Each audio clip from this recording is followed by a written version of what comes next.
అరే మామ 50 రూపాయలు ఇవ్వరా పెట్రోల్కి? ఇందా థ్యాంక్స్ రా. జాగ్రత్తగా వెళ్ళాం. ఎవడ్రా వాడు పెట్రోల్ కొట్టించుకోవడానికే డబ్బులు లేవంటున్నాడు, వాంతో ఫ్రెండ్షిప్ ఏంట్రా? నీకెందుకు లేరా, వదిలేసే. అరే మచ్చా, సాలరీ పడింది 30,000, ట్రిప్ ప్లాన్ చేసి ఫుల్ ధూమ్ధామ్ చేద్దాం. రే మచ్చా, నాన్నకి హెల్త్ బాగాలేదు, 10,000 డబ్బులు కావాలిరా. నా దగ్గర ఎక్కడున్నాయి మచ్చా, నా దగ్గర లేవు.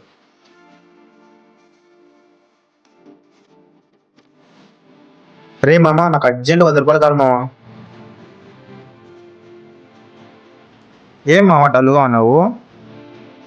ఏం లేదు మచ్చా, నాన్నకి హెల్త్ బాగాలేదు, 10,000 డబ్బులు కావాలి. ఎవరిని అడిగినా 1 రూపాయి కూడా ఇవ్వలేదు.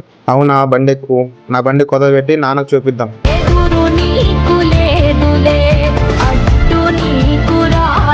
ఎవడ్రా వాడు పెట్రోల్ కొట్టించుకోవడానికే డబ్బులు లేవంటున్నాడు, వాంతో ఫ్రెండ్షిప్ ఏంట్రా? నీకెందుకు లేరా, వదిలేసే.